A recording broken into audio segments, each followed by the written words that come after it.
Welcome to From the Spectrum podcast. This is a podcast about autism. It is my goal to explain what is autism. I plan to use a mixture of scientific literature, personal experience, and opinion.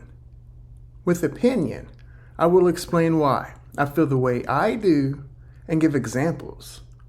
I will provide links for various references for each episode. For each episode, we will discuss various aspects of autism. The From the Spectrum podcast will mostly avoid causes of autism, and I will try avoiding the increase of diagnoses of late. This is like playing tug of war with barbed wire, and I don't think I want to travel down that path. I would like to begin with a short clip of Sir Simon Baron-Cohen featured on Brain Science, a podcast hosted by Dr. Ginger Campbell, MD. Brain Science is in the Podcasting Hall of Fame and is a worthy podcast to check out.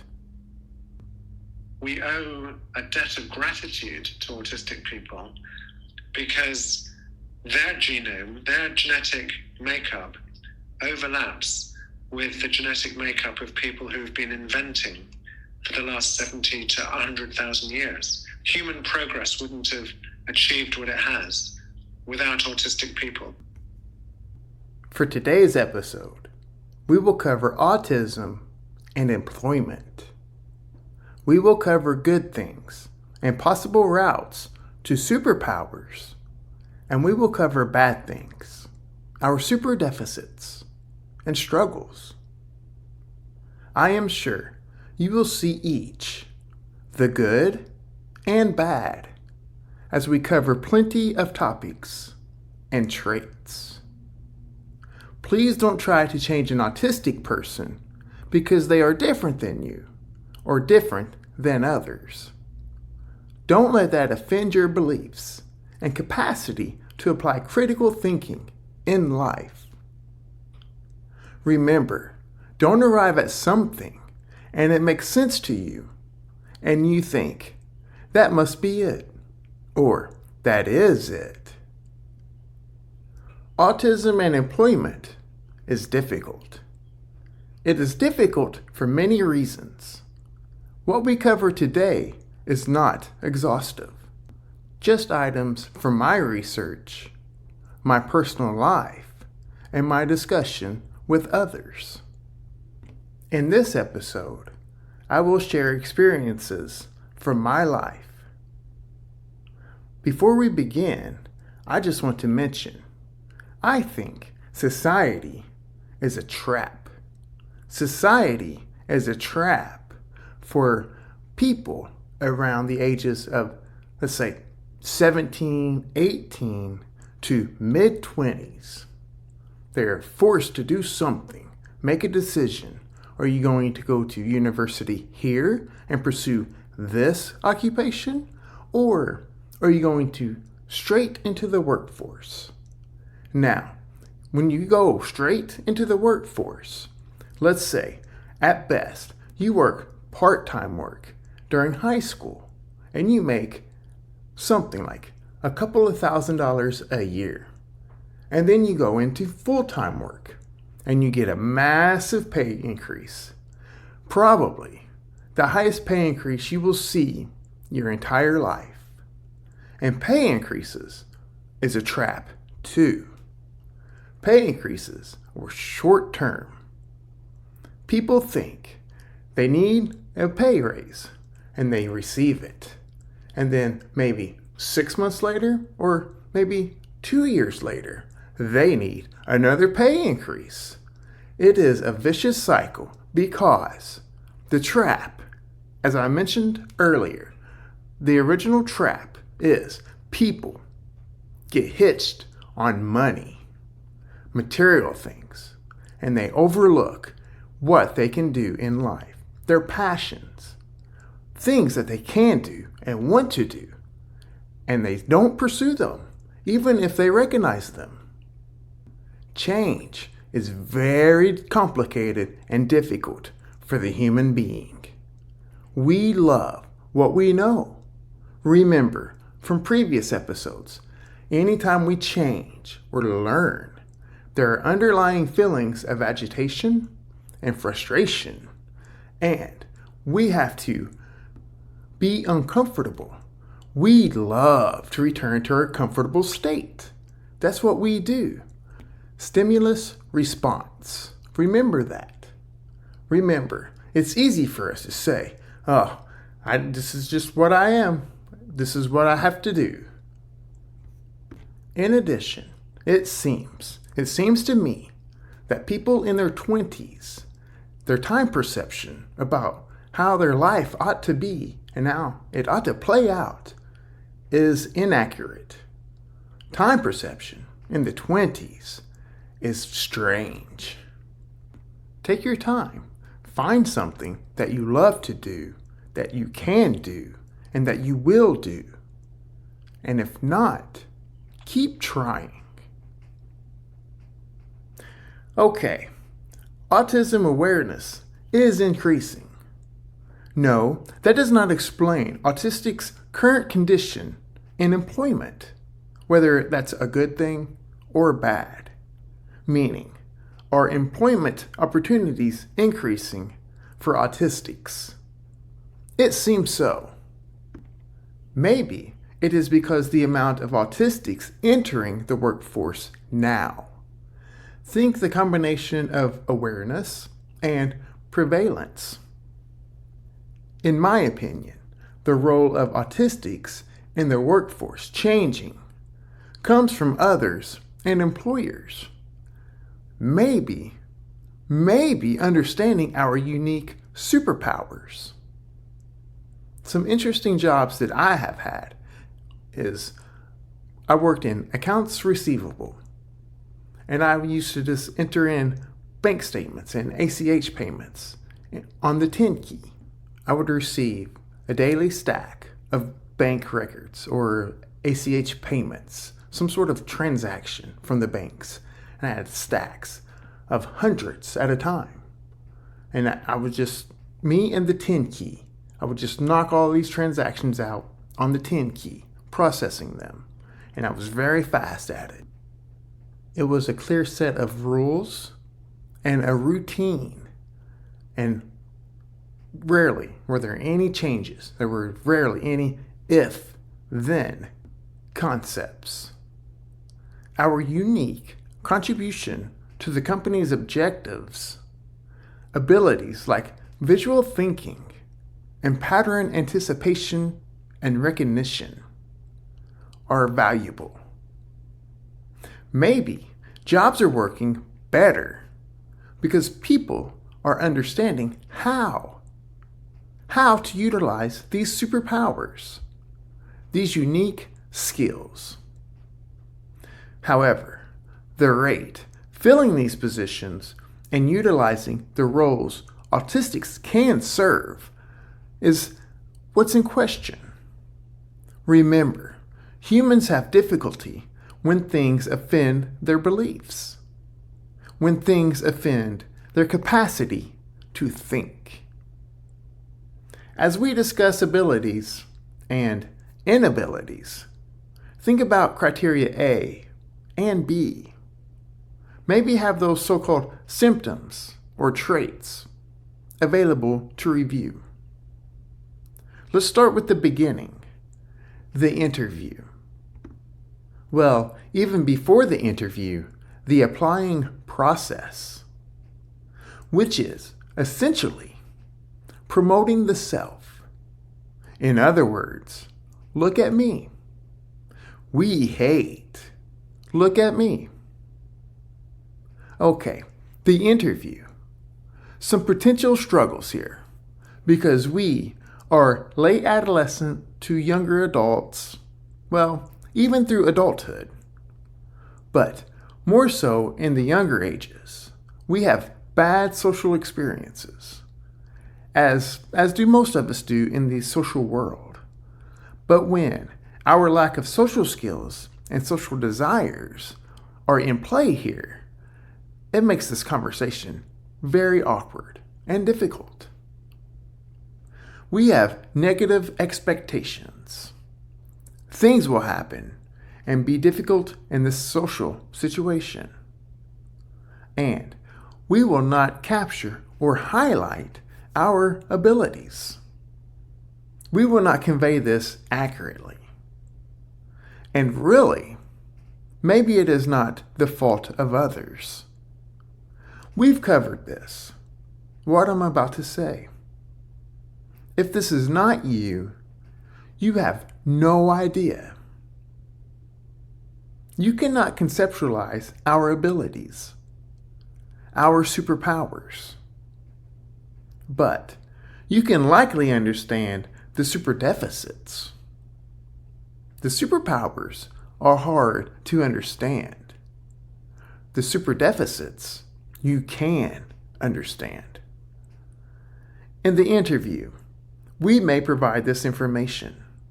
We may just be completely honest and accurate with you. No holding back. I think, it is my opinion, I want you to know the good and the bad. I want you to know everything about me, what you are getting. Humans can get hitched on negatives, especially if other candidates hide theirs or don't share them. Now, you don't have an equal comparison as the employer. Remember what I said in the previous episode, or a previous episode. Employers asking the candidate why they are a good candidate. That's an awkward question. Things like persuasion, marketing, promoting, and even stretching this truth, as some people say, the so-called stretching the truth. This is lying. I hate that. Manipulation and lying is what's happening here. However, our superpowers, you cannot understand that visualization and systemizing, the pattern thinking ability, and all of the brain energy used to run these models in our head. You, the employer or other, you will hear it and maybe try to understand it. Or maybe you won't. Maybe it will offend your capacity to think and you just shut it down. But remember two things. One, likely we didn't explain it well. We don't explain our abilities well. And two, you've never experienced it, so you cannot fully understand what we're even talking about. Unless the slight chance you have some direct or indirect experience with autism. However, if you've been around autism or you have autism, that's a plus. That's an easier conveyance. And there's many people that say that autistics can be very friendly and be comfortable around each other in conversation and in the social world. Maybe society is experiencing this more and more, and by proxy, knowledge about autistic superpowers are expanding. The autistic traits, the superpowers, honest and dependable. Think a lot of B2, insistence on sameness, inflexible adherence to routines, and ritualized patterns. Autistics have an ability to be reliable and logical. Rules are rules, and rigid thinking is rigid thinking. Autistics can be more reliable than AI on this programming AI. Temple Grandin explains, autistics thinking in pictures. Visual thinking is the same process AI uses to detect melanoma. Some of this stuff in the world is simply wrong. About 2 months ago, I was washing my hands in a sink that uses sensors to activate the water. This sensor and all the sensors in this bathroom, it was a big bathroom at a large sports complex. All of the sensors were wrong. It took one hand placed just right in front of the sensor. And if you move the hand out to the water flow, it would shut off the water even before the hand would reach the water flow. I thought, this is such a waste, such a poor design. They need an autistic to fix the sensor, and or an autistic to design the system. Somebody designed that and made a decision. That was good. That was not good. I, like all others using the sinks that weekend, was annoyed. It was such a waste. And someone decided it was okay. That is what's fascinating.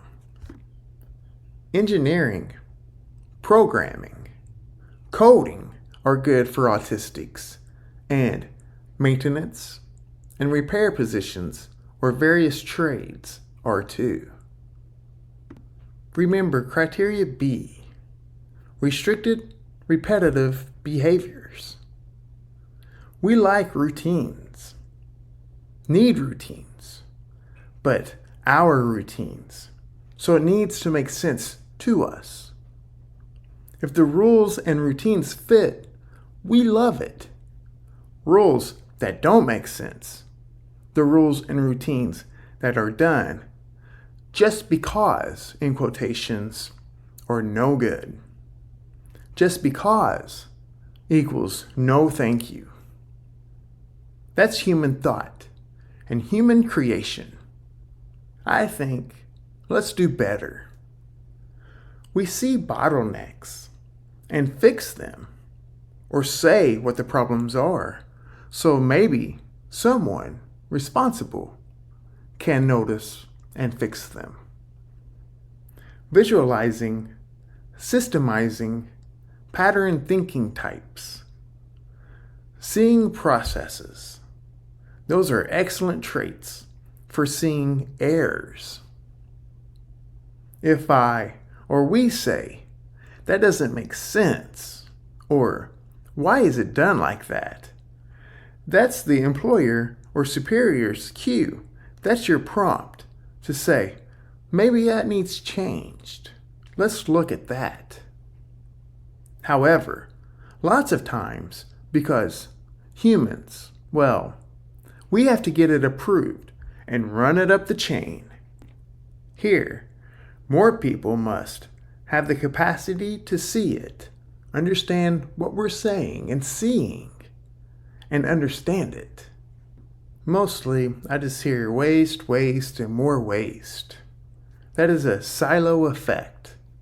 Silo is just keep building what is already there, keep expanding upward, creating more of what is already there, instead of expanding outward. A good trait with our thinking patterns is it is a path for self-sufficiency. We can provide this to the objectives. Like earlier, with others having to understand it, the vision, we can struggle explaining it. When I worked in an engineering department, I had this several times. Eventually, I could just do it. I moved up the hierarchy. Remember the first episode? And the employees under me trusted me. I proved it. I proved it time after time, and they trusted me. They understood what I saw, and that was critical. Whenever I moved up this hierarchy, it was a very tall corporation. So it took some time.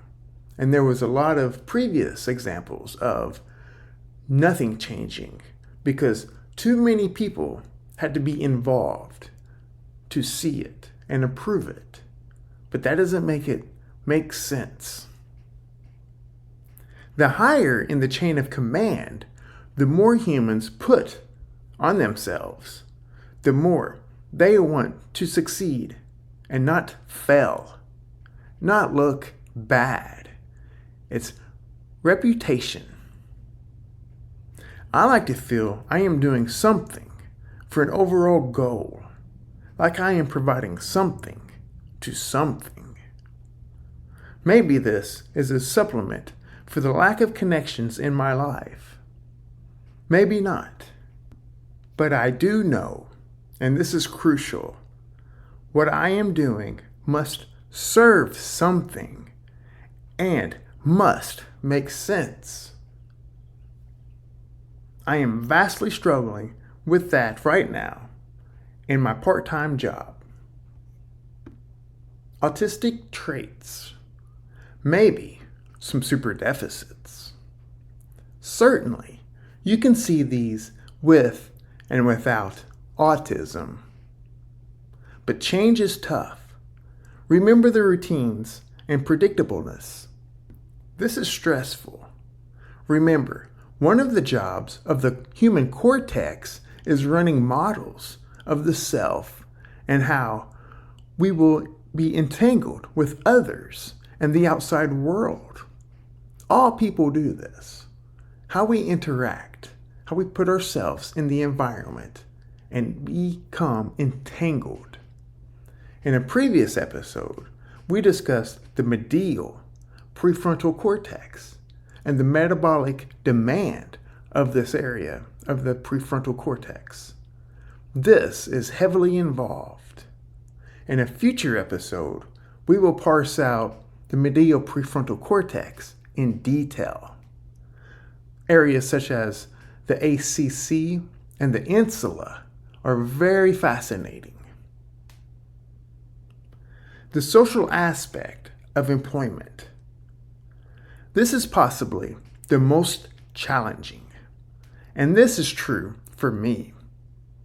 It is not intentional. It is not antisocial. The small talk, various problems with that. Remember with autism, this is a spectrum, as is essentially everything in our life. Everything in our life falls on a spectrum, autism or not autism. Sometimes we want friends and to socialize.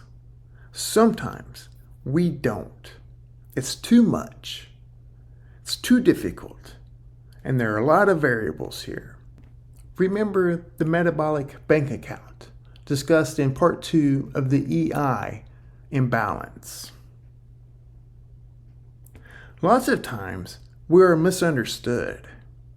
So during the interview, or even after having the job, we are still misunderstood.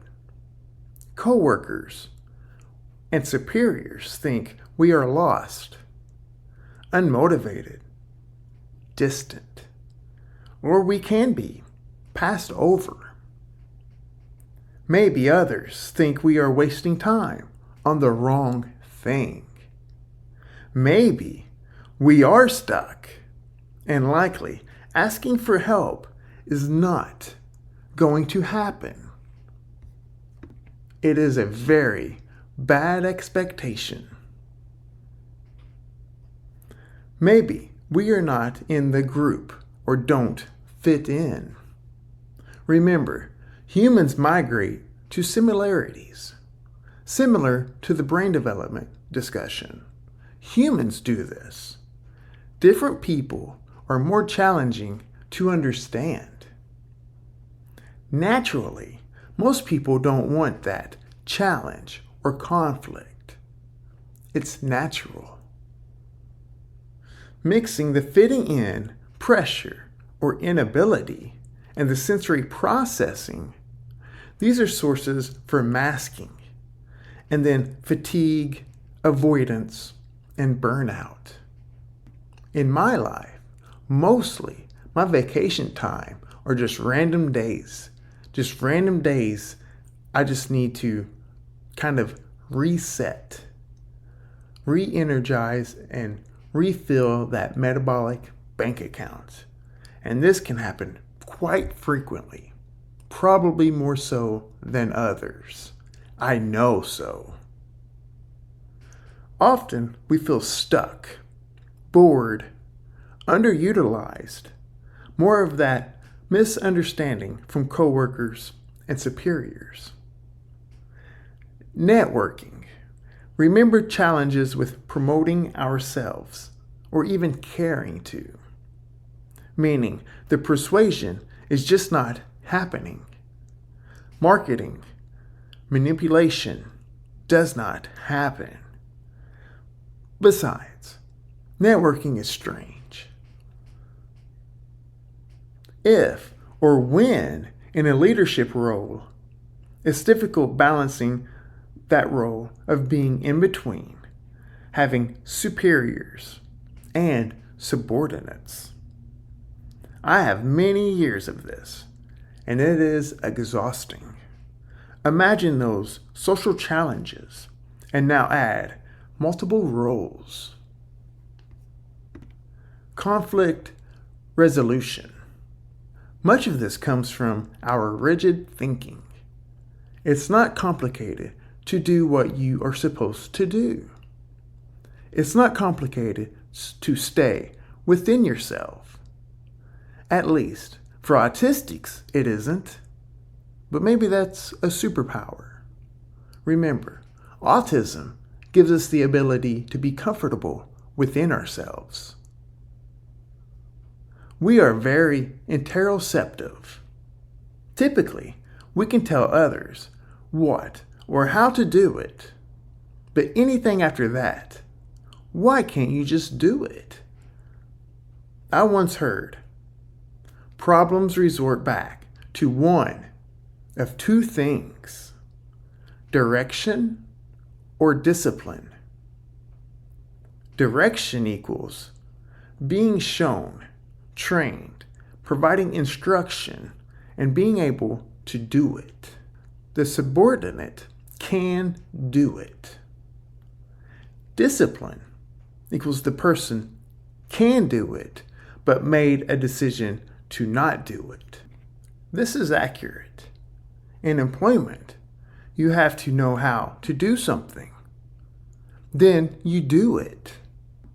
However, humans are subjected to our here and now factors. There are many variables in play into our decision making. And humans, I've often thought, we make several hundred decisions every single day. Any type of conflict from superiors or subordinates is exhausting. A good and bad trait is perfectionism. Constantly running models of how things should go, how things did go, versus our expectations, versus things we should or could have done or said. This is constant background noise. Perfectionism and autism are very closely tied and entangled together. It is a good source of superpowers and a good source of superdeficits. It's very draining, that metabolic bank account. And remember, the challenges of just knowing when to talk or join a conversation. These are constant factors occurring in the background, in our body. That EI balance implicates this. The superpower is this allows us to be efficient and protective of ourselves. The superdeficit is the EI balance and that metabolic bank account. And remember, those random days off, those random days away from society and the chaotic outside world. Connect this to our propensity for small or no crowds, the social isolation and avoidance, burnout, and so forth. But more importantly, understand the superpowers more so than the challenges and struggles, those super deficits. Highlight and capture the things that you can do and will do and love to do. That goes for all people. It is too easy to get hitched on negatives and have that consume our energy. The nervous system will expend and use the energy regardless of if it's a good thing or it's a bad thing. The nervous system does not need context. Pursue strengths and pursue superpowers. Please see Temple Grandin and Sir Simon Baron-Cohen on specific connections with various autistic thinking types and certain professions. If you are listening and enjoy the episode and enjoy the podcast, please feel free to leave a review or rating. In podcasting, reviews, ratings, and downloads are huge, and I very much appreciate your feedback. You can contact me by email at info.fromthespectrum@gmail.com. Thank you for listening to From the Spectrum Podcast.